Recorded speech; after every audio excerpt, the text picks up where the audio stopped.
Welcome to Geek Therapy Radio. You've got your mental curator, Johnny Hemberger. In this episode, I want to talk about the Delorean Motor Company, or more accurately, the new Delorean Motor Company, or more accurately accurate, since the original Delorean Motor Company died off in the early 80s.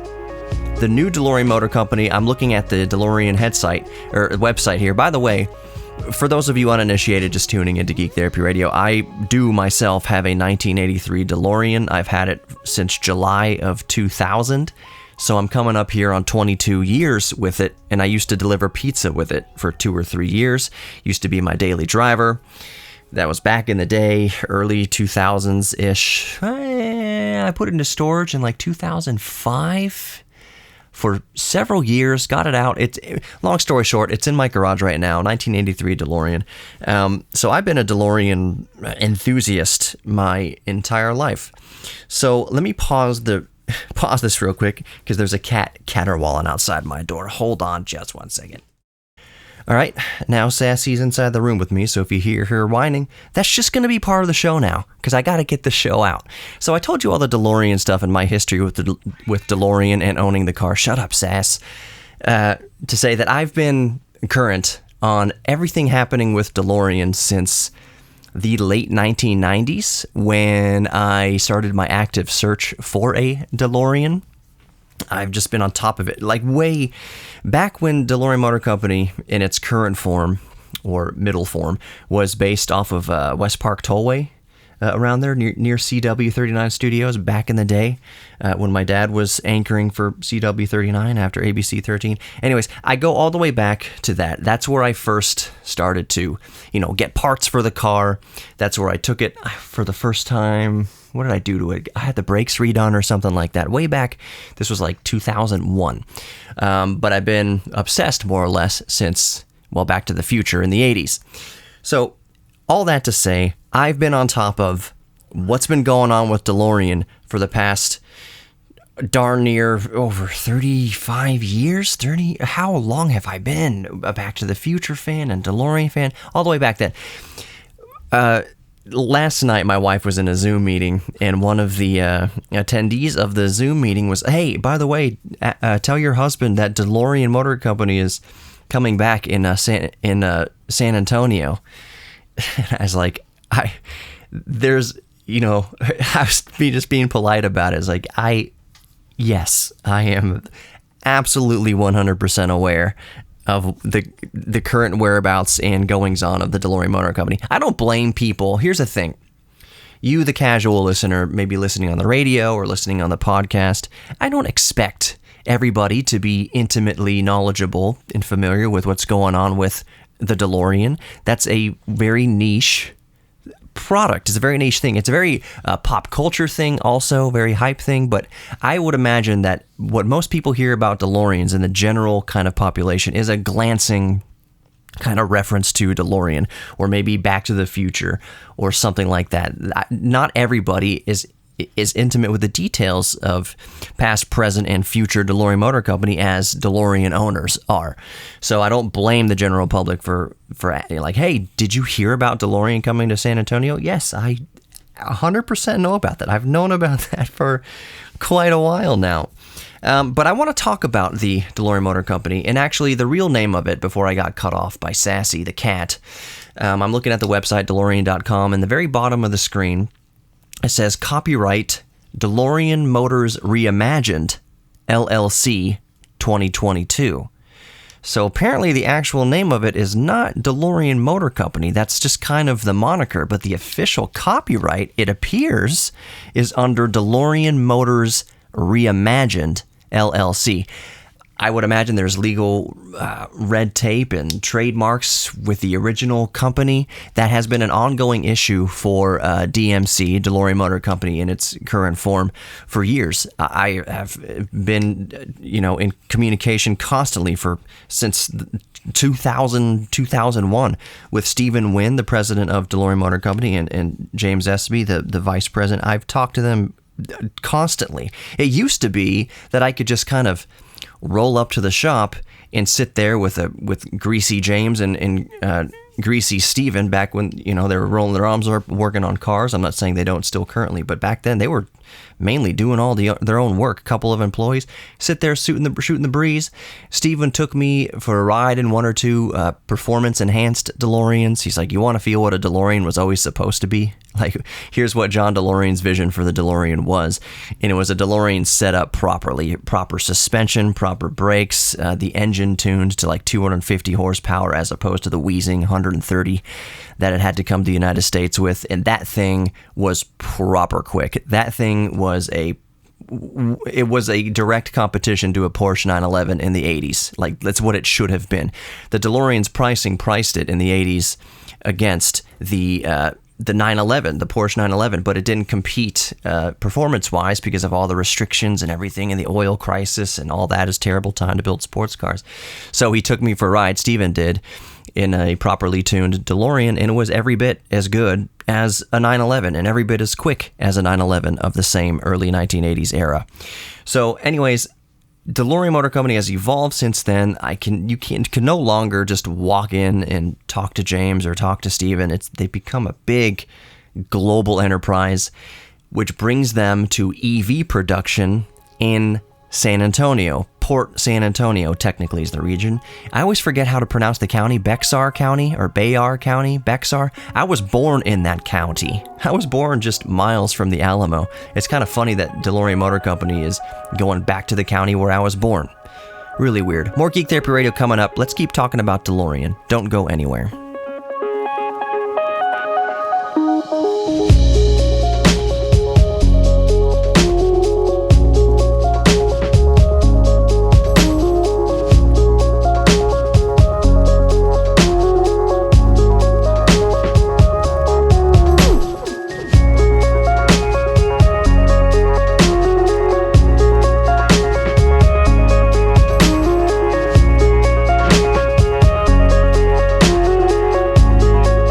Welcome back to Geek Therapy Radio. You've got your mental curator, Johnny Hemberger. Go to geektherapyradio.com for more information and to contact me directly. It does not put you on any sort of mailing list. It's literally just a ding in my mailbox, so I know to respond to you or talk to you. By the way, send me your questions that you want me to respond to on the air. I'm being very careful with my words. Questions you want me to respond to or talk about. I'll try to answer them as best I can, but at best, I will talk about them and respond to them. geektherapyradio.com, or just email me directly, Johnny, JOHNNY, at geektherapyradio.com. So I want to do more of a deep dive, talk a little bit deeper, not a deep dive of the Delorean Motor Company, the current Delorean Motor Company that is setting up shop in San Antonio to build EVs. I just want to go a little bit more under the hood, so to speak. So we've seen, and if you haven't seen yet, just type in DeLorean.com or Google search DeLorean. There's a tease. There's been a couple of teases thus far of the new DeLorean EV. Going doors, the whole 9 yards. Well, the whole 8 yards, because it does not have stainless steel, as I predicted. So they leaked an image of the rear left quarter panel of the car, and you can see the taillights and the color scheme, and it has louvers, just like the original car had louvers, but it's, of course, EV. I still think it's based on the Da Vinci EV that they showed the prototype for at a car show in like 2019.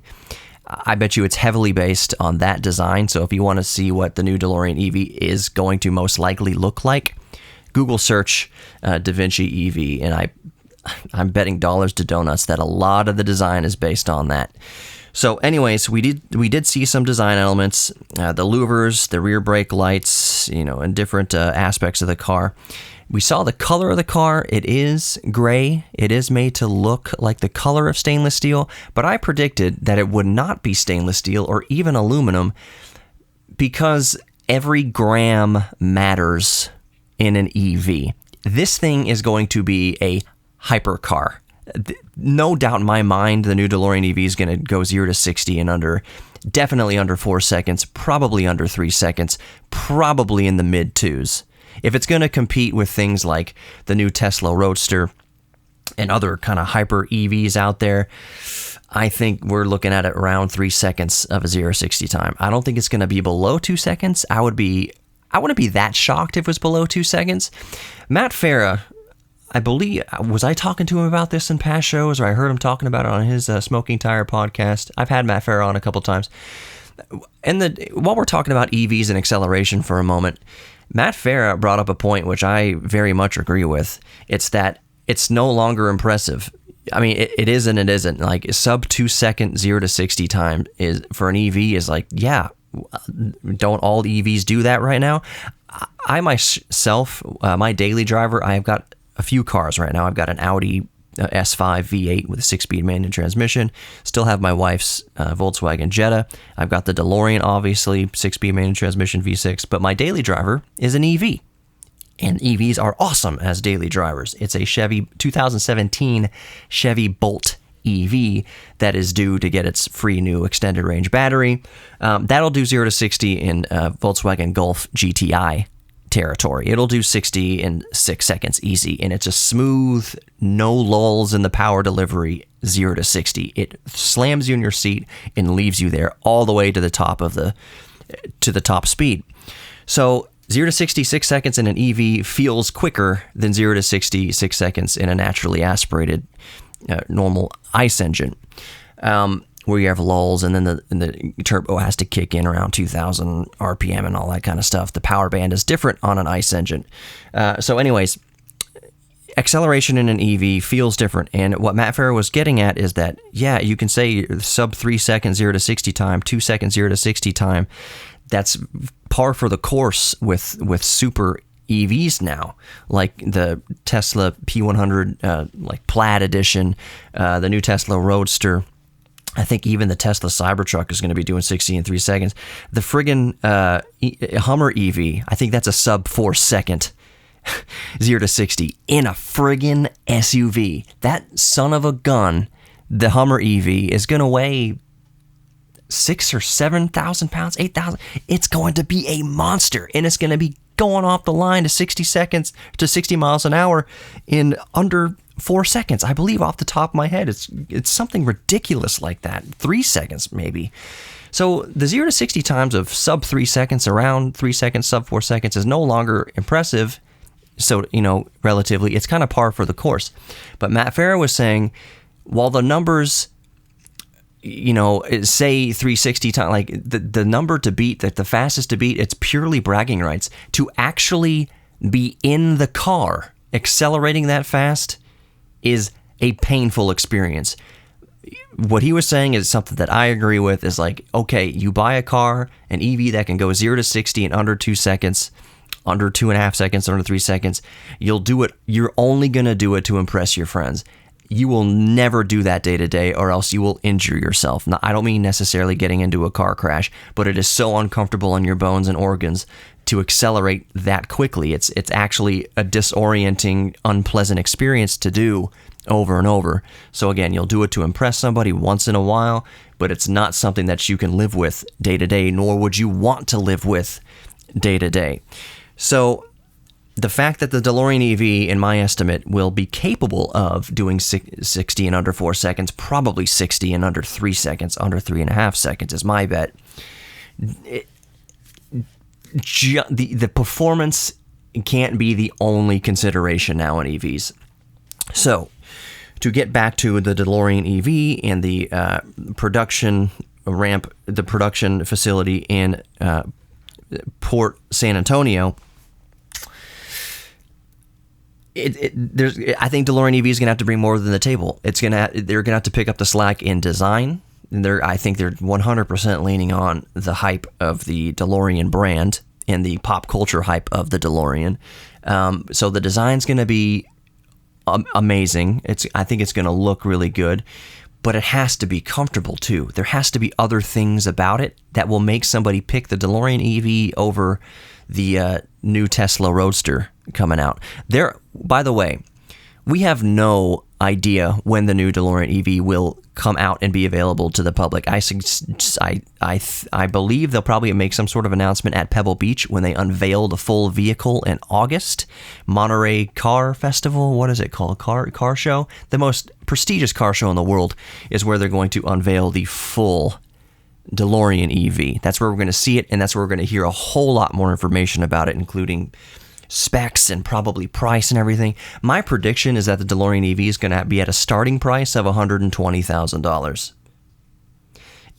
In my wife's meeting, the person who asked, "Does Johnny know about the new DeLorean, company in San Antonio?" She's like, "Something else to, spend your money on or whatever." I'm like, that SOB is going to be $120,000 to start, and people are going to be paying over $200,000 for it in reality. Like, it's going to be such a hype thing. The orders, like, people are going to be, it's going to be kind of like the housing market. Like, you list your house right now for $250,000, you're probably going to get $275,000. Like, the bidding on this thing, it's crazy with cars. Absolutely crazy. Perfect example, the new C8 Corvette. Supposed to be like a $63,000 car base model. No way. I'll just say it right now. No way in hell you're going to get a C8 Corvette anytime within the next anytime for $65,000. It's not, or $60,000. I think it's like $59,000 for the base model. Not gonna happen. Never. Me and Michael Garfield, the high-tech Texan, I did a video where he had the new C8 Corvette, an awesome blue Stingray, and we went ripping around 610 on it. That's a video on my YouTube channel, Geek Therapy Radio. Just type Geek Therapy Radio and Corvette or C8 Corvette. You'll see it. That car is amazing. I would love to have a C8 Corvette in my garage. Never going to happen around $60,000. Never, ever. Nor is the DeLorean EV going to be sold for anywhere close to the sticker price, which I think is going to start at $120,000 to $150,000. That's just my estimate. Let's keep talking about that. More coming up. Don't go anywhere.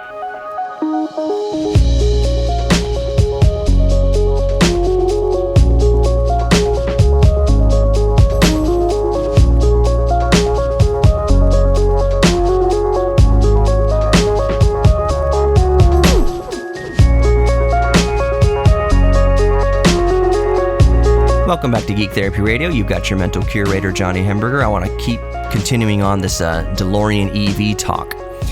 I left at the end of the last segment that my prediction for the price, the announcement price, is going to be $120,000, thereabouts. I think really, honestly, if I can be a little bit more liberal with my estimate, the starting price is going to be between $100,000 and $150,000.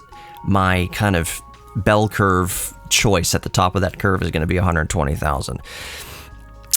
But, I don't know. It could be more than that. I wouldn't be surprised if the asking price is more than that, just to keep demand reasonable. That is a consideration. If you ever watch Shark Tank, like, if you price something too low, then you're not going to be able to supply the command for it.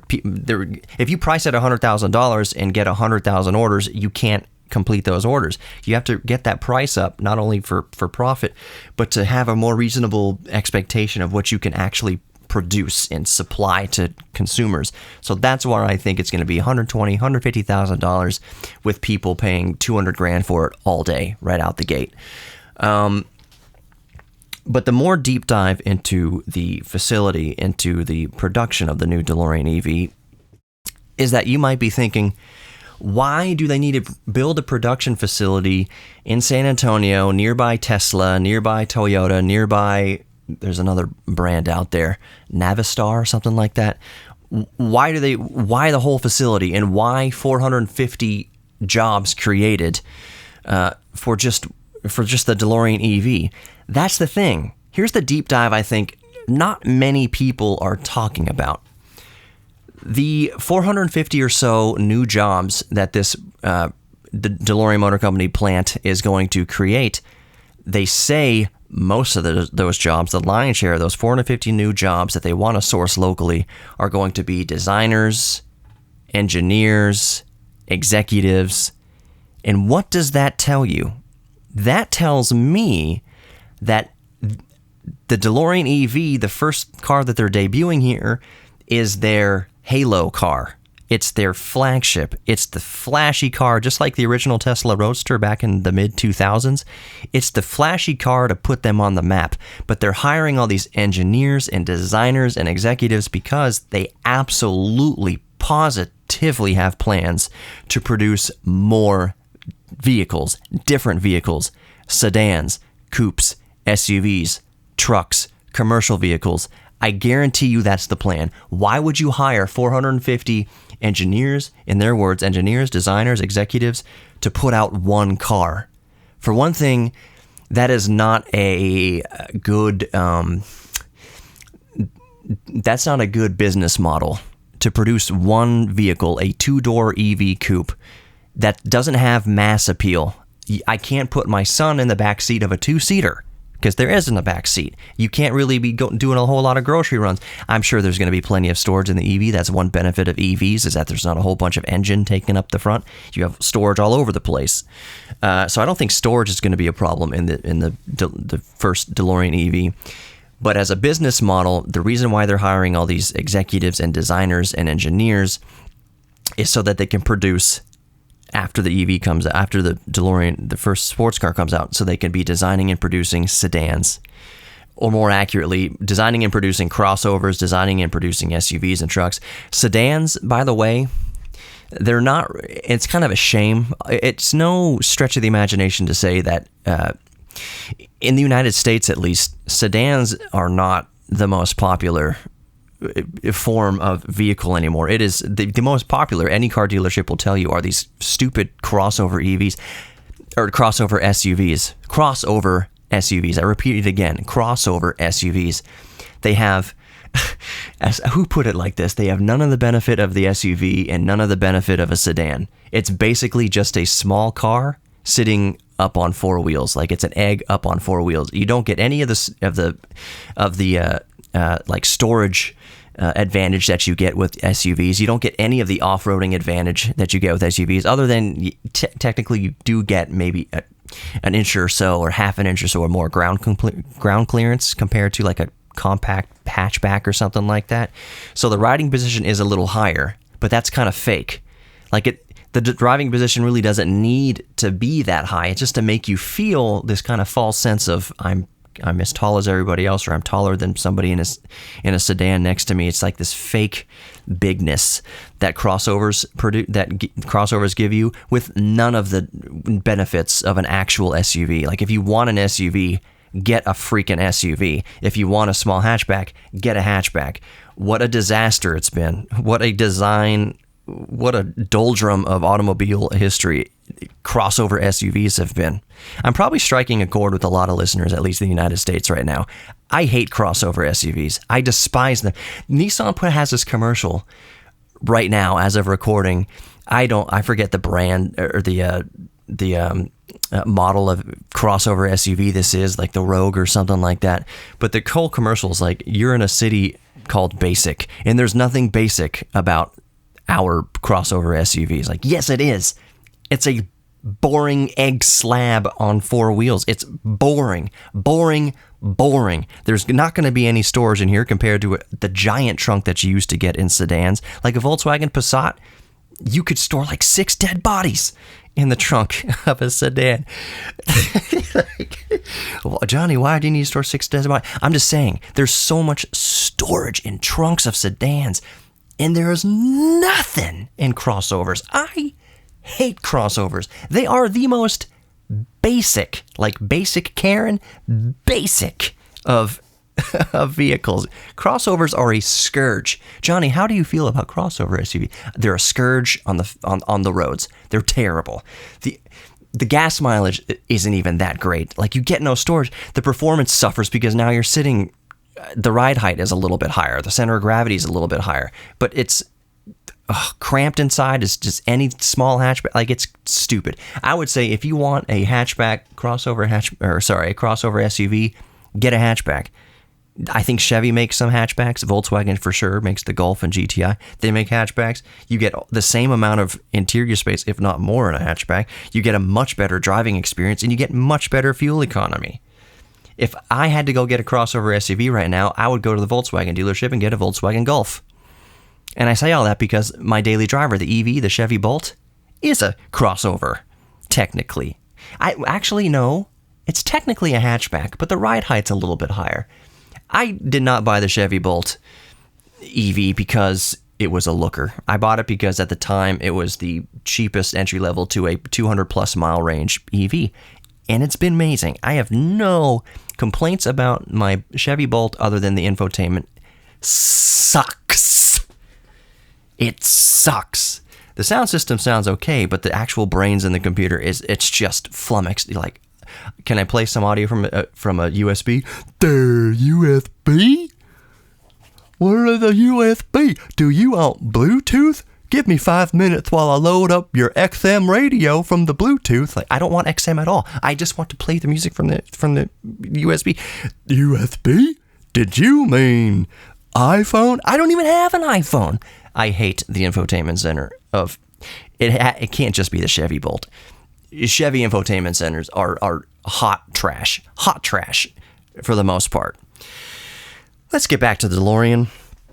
So yeah, DeLorean hiring 450 jobs, most of those being executive and designers and engineers. That means that they are going to be building way more models of vehicle. And that is poignant because the original vision of the original DeLorean Motor Company, created in 1975 by John DeLorean, yes, the guy who got busted. Well, I got to be delicate with this. It was found to be entrapment. He didn't actually traffic any cocaine. The FBI just put him in the same room with undercover FBI agents and a case of cocaine from a separate case from the evidence locker. They just put him in the same room, opened the case, and said, "Do you know what this is?" And he says, "It's better than gold," meaning that case of cocaine is worth more than a case of gold. Anyways, it was enough to arrest him and da-da-da-da, and DeLorean Motor Company didn't do well and didn't survive. But DeLorean Motor Company, the original DeLorean Motor Company from 1975, you go through the archives, they had plans for a DMC-24, which is a four-door sedan. They had designs for DeLorean Motor Company City Bus. They had designs for other vehicles. No car company is going to come out and just have one car and that be that. No, the DeLorean Motor Company, the original DeLorean Motor Company themselves, had plans for many more vehicles. And I bet you that's one thing they're going to talk about, I believe in August at Pebble Beach, when they unveiled a new DeLorean EV, is that this is just the first flagship car. We're hiring all these people. We're going to come out with different models, from crossovers and SUVs and trucks and maybe sedans, to compete with the Model S, because the Model S is a sedan and it's very popular, as is the Model Y. They're just kind of expensive. I think you're going to be able to get some Teslas cheaper now, because a certain segment of the population hates Elon Musk. Their environmental savior now is being all capitalist, and they're like, what do I do with my Tesla now? I say just keep the Tesla. Why does the car you drive have to be some sort of political friggin' statement?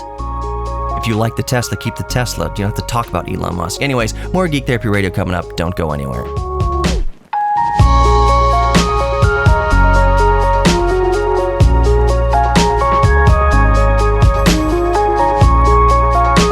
Matter of fact, welcome back to Geek Therapy Radio. You've got your mental curator, Johnny Hemberger, geektherapyradio.com. Type in Geek Therapy Radio to all the social media, Facebook, Instagram, YouTube, Twitter, even I'm on the talk ticker now. Type in Geek Therapy Radio, look for the red, white, and black color scheme, and no matter where you're looking, and that's me. Also, your favorite podcast apps, type in Geek Therapy Radio, red, white, and black color scheme. That's me. So talking about Teslas, in the end of the last segment, I said I predict that Teslas are going to be showing up a lot more on used car lots, because I think the people who originally bought them are now going to be making some sort of moral statement. They don't like the way Elon Musk is acting with Twitter and all sorts of stuff, so they're going to get out of their SUV, get out of their Tesla EVs. Now, somebody on Twitter, I won't name them, but he was talking to, I will name them, Jonathan Morrison and Quinn Nelson, Snazzy Labs. Is that Snazzy Labs? Anyways, Jonathan and Quinn were talking about the Tesla, And Jonathan said, like, yeah, man, I love, what is it? I love Tesla. I just hate having to preface my thoughts about it by making a disclaimer about Elon Musk. And I was just like, why would you do that? Why, if somebody asked you about your Tesla, how awkward would it be to be like, well, first, let me give you my opinion on Elon Musk. Like, didn't ask about Elon Musk. I asked, how do you like your Tesla? How do you like your friggin' Model S or Model Y or Model X or whatever? Imagine walking up to somebody and saying, oh, cool, Tesla Model Y, how you liking it? And the person in the parking lot's like, well, I don't like Elon Musk that much, but the car, da-da-da-da-da. It's like, what? How weird is that? Just tell me about the car. Like, and so what I asked of Jonathan was, why drive the car if you're so morally opposed to the creator of the car? Like, if you walk up to somebody who loves their Volkswagen, are they going to launch into, and by the way, I'm not making any comparison from Elon Musk to this next historical figure I'm going to name, but imagine walking up to somebody who's driving like a Volkswagen SUV or a Volkswagen whatever, and they say, oh, how do you like your Volkswagen Atlas? Well, I don't agree with, how Hitler started the company, but yeah, the crossover is great. Like, dude, what are you talking about? Hitler, Elon Musk, why are you talking about these people? I asked you about your friggin' car. Why is there this like tie-in? But the answer is, at least in the Tesla world, is that Tesla and Elon Musk created an actual bona fide cult around that car.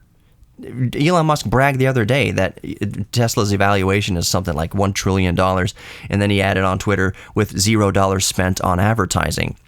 It's like, yeah, but you didn't spend any money on ad spend, but like you created on purpose. You manipulated into like a cult, into where Tesla owners were just the biggest douchebags on the known planet. Like just the worst, like worse than Jeep owners. That's a joke, kind of. It created this cult around the car, and it was like, you're nobody. You like don't you be going to the recycling center in anything other than a Tesla. Like, it's ridiculous. Like, don't tell me how bad lithium is to mine for the earth. Don't tell me that my car is charged with coal energy. I got a Tesla. I can keep my nose up and love the smell of my own farts. It was a whole brand. It was a whole cult around Tesla. And now that cult, yes, I'm saying cult. I'm not saying that everybody who owns a Tesla is a member of the Tesla cult. Not at all. Like, honestly, with this backlash towards Elon Musk and people like giving up their Teslas, or what I predict is going to happen, man, if they have the model, what is it? Is it the model... which one? S3 model? No, yeah, Model Y is the smaller SUV. It's not quite a crossover. It's an SUV. If they have Model Ys or Model 3s or even Model S's for like way cheaper, like I would look at one of them all day long. I don't have any sort of freaking moral objection to the car itself. Is it a good product or not? I don't care unless the creator of the product is like using those funds to commit genocide elsewhere. Like, they have to be a genuine horrible person. It's not just, I can't just merely disagree with them, because here's the thing. You're going to disagree with the CEO of Ford. You're going to disagree with the CEO of Volkswagen. You're going to disagree with the CEO of Chevy. You're going to disagree with the CEO of Delorean. You're going to disagree with the CEO of Disney, of Netflix, of any company, of Amazon, Bezos, whatever your favorite product is, your Sony PlayStation, your Xbox, your Asus computer, your God knows what, your iPhone, your Android, your Samsung, your TV, your barbecue grill. I don't care what it is. Some product that you just really love and swear by. I promise you will find things about the CEO of that company that you disagree with, that you have differing opinions about. Is that just having a disagreement of opinion versus the company, the president of the company? Does that make the product bad? Is the fact that Elon Musk is basically a 13-year-old with $1 trillion, does that morally bother you so much that now the product is bad? Is the Tesla product bad because you disagree with Elon Musk? No. A Tesla product would be bad for other reasons. Fit and finish and panel gaps and bumpers falling off in the rain and windshield wipers flying off and driving people right into trees. Like, those are other reasons why you could take Tesla to task. You could take Tesla to task for those reasons based on the product alone. But if you start taking a product to task over the inventor of the product or the president of the company, you're basically just going to have to live naked in the middle of the desert. Because everything you own and everything you buy, you're going to have disagreements with the president of that company. That's just the way it works. So if you have such a beef with Tesla or Elon Musk, sell your Tesla. Friggin' hypocrite. If you have to preface a discussion or your opinion about your car with, well, Elon Musk is da-da-da-da, but I like the car. Get out of the car. Give me the keys to the car. You obviously are not adult enough to handle a differing opinion from a CEO. He's not killing people. Like, you just disagree. He turned into a capitalist. You didn't think he was a capitalist. You mean to tell me you bought Tesla? Whenever you bought a Tesla and bought stock in Tesla and how the evaluation and praised the evaluation of Tesla and Apple and everything else, and then all of a sudden the CEO says something you disagree with or starts doing something you disagree with, like acting to buy Twitter. By the way, a billionaire already owns Twitter. It's just that Elon Musk is a different billionaire. I have my opinions on that matter. I don't agree. I don't think Elon Musk's intention with Twitter are what he's making it out to be, like a free speech thing. I think he tweeted the other day, you have a good social media platform when the fringe 10% of the left and right are offended by it. And I was like, that's true. That's true. That would be equal fairness if the fringe 10% on the conservatives and fringe 10% on the liberals hate you. Then yes, that's a good equal platform. But Elon, what you're trying to do is control the narrative against yourself. Let's just be honest here. You're trying to make sure that people are saying the right things about you and don't get censored for saying the right things about you. Because, by the way, you have no idea, as a current CEO of Twitter said, Elon Musk has no idea the S-storm he's about to get into with censorship. Like, you have to censor stuff. You can't be showing people committing suicide. You can't be showing people, like, murdering kids. You have to censor stuff. That's just the way it is. Wow, what a way to end Geek Therapy Radio. You are worthy of love. You're worthy of giving love, receiving love, and your own self-respect. Thank you so much for listening. Talk to you next time. If you'd like to sponsor Geek Therapy Radio, just go to geektherapyradio.com and let's talk.